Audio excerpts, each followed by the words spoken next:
14 kun o'qib, bunaqa daromadga kiraman deb o'ylamagandim. Assalomu alaykum, men ismim Dinara. Men Tracking MBA School'ni Express guruhini tamomladim.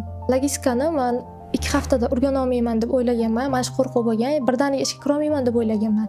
Lekin hozir bu qo'rquvlarim yo'q bo'lib ketdi, chunki birdaniga 2 haftada mana shu 14 kun ichida kurslarni tamomlab ishga ham kirdim.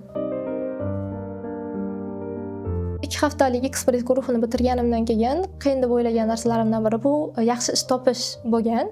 Yaxshi ish topa olarkanmanmi degan savol ancha meni qiynagan, lekin bitirganimdan keyin vakansiya birdan chiqdi. Yirik kompaniyalardan biriga ishga kirganim uchun ularga rahmat aytaman. Kurs men o'ylaganimdan-da ajoyib chiqdi. Men bunaqa deb o'ylamagandim, chunki buncha qisqa vaqt ichida birdaniga logistikaning 5 ta sohasini, departamentlarini o'rganib, birdan ishga kirish, ya'ni yirik kompaniyalardan biriga ishga kirish ancha qiyin, lekin Tracking MBA School buni uddaladi.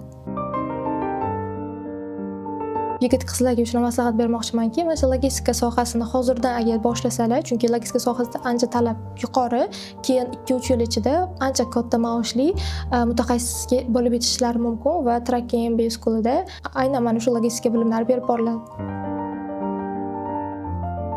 Men MBA Tracking School'ni tanlaganimning asosiy sababi mana shu Express guruhiga kirganim bo'lgan, chunki qisqa vaqt ichida menga ishga kirishlik bo'lgan, logistika sohasida ishni boshlashligim bo'lgan va shuning uchun ham Tracking MBA School'ni tanlaganman.